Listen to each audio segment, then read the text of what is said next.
शांति। 17 जुलाई 2025 के ईश्वरीय महावाक्य। पहले सुनते हैं मुरली के मुख्य पॉइंट्स। बाबा ने कहा, यह आंखें बहुत धोखा देने वाली हैं, इनकी संभाल करनी है। चार्ट में लिखो, आज कौन सी कर्मेंद्रिय ने धोखा दिया। जबान भी कोई कम नहीं है, शिव बाबा के यज्ञ से भी चोरी करा देती है। यह सब बुरी आदतें अब निकालनी हैं।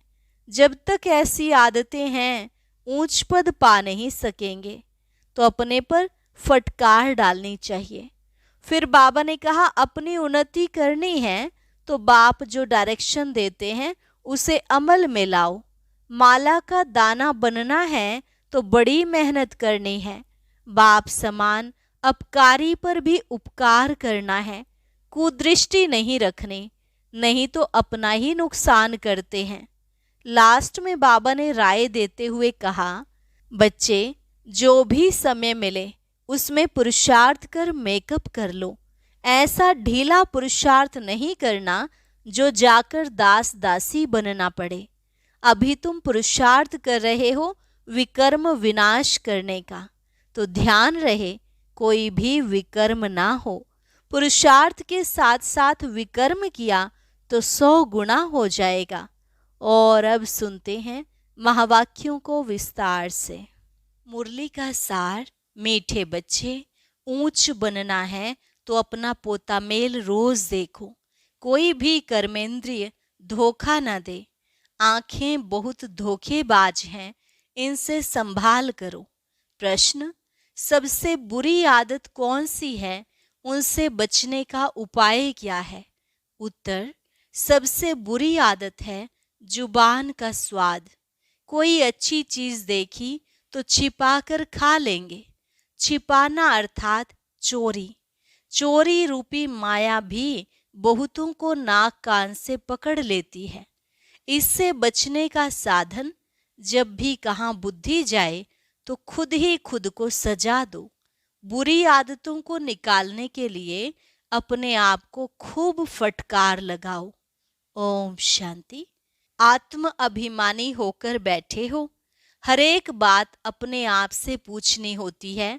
हम आत्म अभिमानी हो बैठे हैं और बाप को याद कर रहे हैं। गाया हुआ भी है, शिव शक्ति पांडव सेना। यह शिव बाबा की सेना बैठी है ना।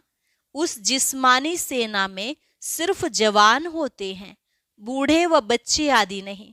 इस सेना में तो बूढ़े, बच्चे, जवान आदि सब बैठे हैं। यह है माया पर जीत पाने के लिए सेना। हर एक को माया पर जीत पाकर बाप से बेहद का वर्षा लेना है। बच्चे जानते हैं माया बड़ी प्रबल है, कर्मेंद्रियां ही सबसे जास्ती धोखा देती हैं। चार्ट में यह भी लिखो कि आज कौन सी कर्मेंद्रिय ने धोखा दिया। आज फलानी को देखा तो दिल हुई इनको हाथ लगाए, यह करे। आंखें बहुत नुकसान करती हैं। हर एक कर्मेंद्रिय को देखो, कौन सी कर्मेंद्रिय बहुत नुकसान करती है। सूरदास का भी इस पर मिसाल देते हैं। अपनी जांच रखनी चाहिए। आंखें बहुत धोखा देने वाली हैं। अच्छे अच्छे बच्चों को भी माया धोखा दे देती है। भर सर्विस अच्छी करते हैं, परंतु आंखें धोखा देती हैं। इस पर बड़ी जांच रखनी होती है, क्योंकि दुश्मन है ना, हमारे पद को भ्रष्ट कर देती है। जो सेंसिबल बच्चे हैं उन्हों को अच्छी रीति नोट करना चाहिए, डायरी पॉकेट में पड़ी हो। जैसे भक्ति मार्ग में बुद्धि और तरफ भागती है तो अपने को चुटकी काटते हैं। तुमको भी सजा देनी चाहिए, बड़ी खबरदारी रखनी चाहिए। कर्मेंद्रियां धोखा तो नहीं देती, किनारा कर लेना चाहिए। खड़ा होकर देखना भी नहीं चाहिए। स्त्री पुरुष का ही बहुत हंगामा है। देखने से काम विकार की दृष्टि जाती है, इसलिए सन्यासी लोग आंखें बंद कर बैठते हैं। कोई कोई सन्यासी तो स्त्री को पीठ देकर बैठते हैं। उन सन्यासियों आदि को क्या मिलता है? करके 10-20 लाख करोड़ इकट्ठा करेंगे, मर गए तो खलास। फिर दूसरे जन्म में इकट्ठा करना पड़े।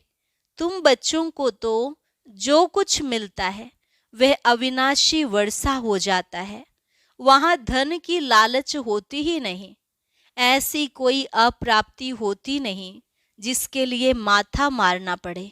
कलयुग अंत और सतयुग आदि में रात दिन का फर्क है। वहां तो अपार सुख होता है, यहाँ कुछ भी नहीं।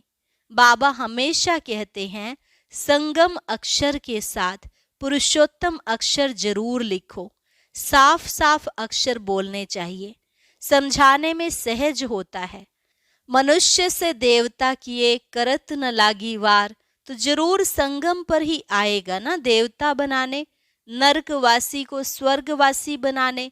मनुष्य तो घोर अंधियारे में है, स्वर्ग क्या होता है पता ही नहीं, और धर्म वाले तो स्वर्ग को देख भी नहीं सकते। इसलिए बाबा कहते हैं तुम्हारा धर्म बहुत सुख देने वाला है।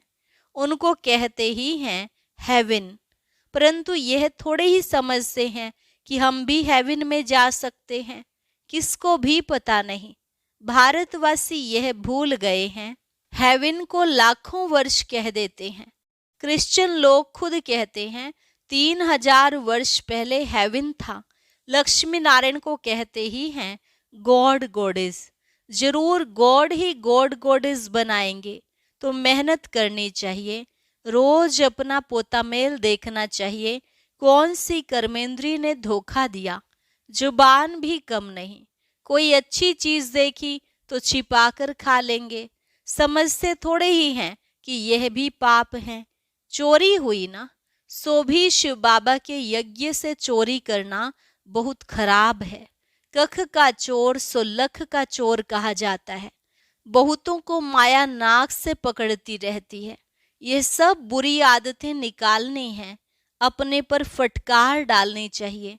जब तक बुरी आदतें हैं तब तक ऊंच पद पा नहीं सकेंगे।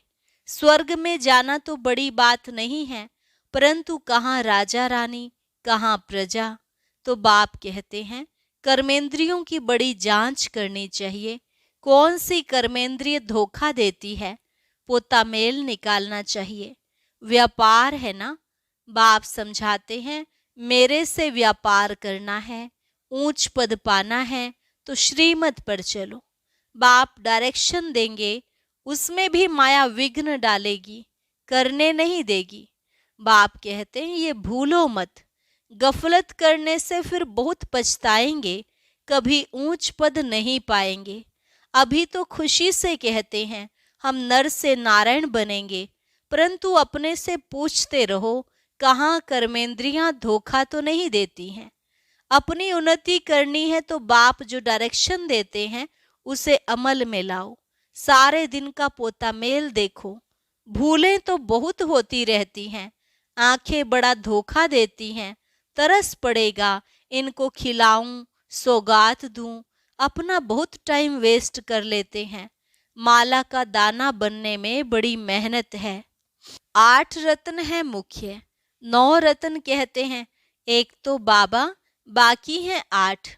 बाबा की निशानी तो चाहिए ना बीच में। कोई ग्रहचारी आदि आती है तो 9 रत्न की अंगूठी आदि पहनाते हैं। इतने ढेर पुरुषार्थ करने वालों से 8 निकलते हैं पास विद ऑनर्स। 8 रत्नों की बहुत महिमा है। देह अभिमान में आने से कर्मेंद्रियां बहुत धोखा देती हैं। भक्ति में भी चिंता रहती है, सिर पर पाप बहुत हैं। दान पुण्य करें तो पाप मिट जाए। सतयुग में कोई चिंता की बात नहीं, क्योंकि वहां रावण राज्य ही नहीं। वहां भी ऐसी बातें हो फिर तो नरक और स्वर्ग में कुछ फर्क ही ना रहे। तुमको इतना ऊंच पद पाने के लिए भगवान बैठ पढ़ाते हैं। बाबा याद नहीं पड़ता है। अच्छा पढ़ाने वाला टीचर तो याद पड़े। अच्छा भला यह याद करो कि हमारा एक ही बाबा सतगुरु है। मनुष्यों ने आसुरी मत पर बाप का कितना तिरस्कार किया है। बाप अब सब पर उपकार करते हैं। तुम बच्चों को भी उपकार करना चाहिए। किसी पर भी अपकार नहीं, कुदृष्टि भी नहीं। अपना ही नुकसान करते हैं। वह वाइब्रेशन फिर दूसरों पर भी असर करता है। बाप कहते हैं बहुत बड़ी मंजिल है, रोज अपना पोता मेल देखो, कोई विकर्म तो नहीं बनाया। यह है ही विकर्मी दुनिया, विकर्मी संवत। विकर्माजीत देवताओं के संवत का कोई को पता नहीं। बाप समझाते हैं विकर्माजीत संवत को 5000 वर्ष हुए, फिर बाद में विक्रम संवत शुरू होता है। राजाएं भी विकर्म ही करते रहते हैं। तब बाप कहते हैं कर्म अकर्म विकर्म की गति मैं तुमको समझाता हूँ। रावण राज्य में तुम्हारे कर्म विकर्म बन जाते हैं। सतयुग में कर्म अकर्म होते हैं, विकर्म बनता नहीं, वहां विकार का नाम ही नहीं। यह ज्ञान का तीसरा नेत्र अभी तुमको मिला है। अभी तुम बच्चे बाप के द्वारा त्रिनेत्री त्रिकालदर्शी बने हो। मनुष्य कोई बना न सके, तुमको बनाने वाला है बाप। पहले जब आस्तिक हो तब त्रिनेत्री त्रिकालदर्शी बने। सारा ड्रामा का राज बुद्धि में है। मूल वतन, सूक्ष्म वतन, 84 का चक्र सब बुद्धि में है। फिर पीछे और धर्म आते हैं, वृद्धि को पाते रहते हैं। उन धर्म स्थापकों को गुरु नहीं कहेंगे। सर्व की सद्गति करने वाला सतगुरु एक ही है। बाकी वह कोई सद्गति करने थोड़े ही आते हैं, वह धर्म स्थापक हैं। क्राइस्ट को याद करने से सद्गति थोड़े ही होगी, विकर्म विनाश थोड़े ही होंगे, कुछ भी नहीं। उन सब को भक्ति की लाइन में कहा जाएगा। ज्ञान की लाइन में सिर्फ तुम हो, तुम पंडे हो, सबको शांति धाम सुख धाम का रास्ता बताते हो। बाप भी लिबरेटर गाइड है। उस बाप को याद करने से ही विकर्म विनाश होंगे।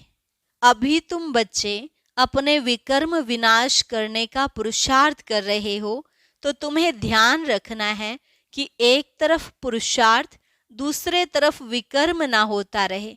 पुरुषार्थ के साथ साथ विकर्म भी किया तो 100 गुना हो जाएगा।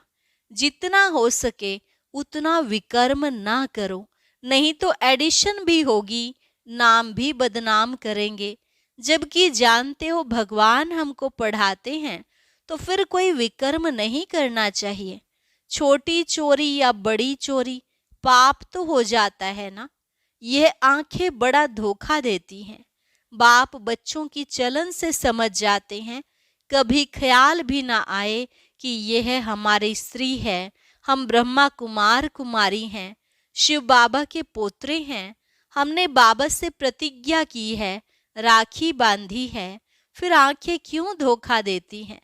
याद के बल से कोई भी कर्मेंद्रियों के धोखे से छूट सकते हो। बड़ी मेहनत चाहिए। बाप के डायरेक्शन पर अमल कर चार्ट लिखो। स्त्री पुरुष भी आपस में यही बातें करो। हम तो बाबा से पूरा वर्षा लेंगे, टीचर से पूरा पढ़ेंगे। ऐसा टीचर कभी मिल ना सके जो बेहद की नॉलेज दे। लक्ष्मी नारायण ही नहीं जानते तो उनके पिछाड़ी आने वाले कैसे जान सकते हैं।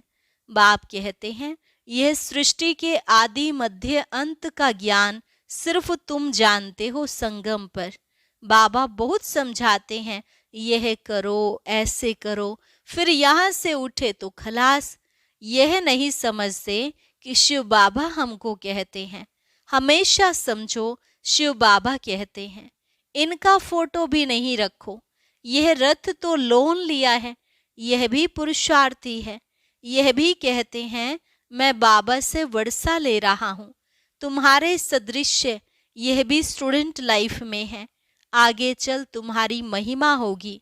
अभी तो तुम पूज्य देवता बनने के लिए पढ़ते हो, फिर सतयुग में तुम देवता बनेंगे। ये सब बातें सिवाय बाप के कोई समझा न सके।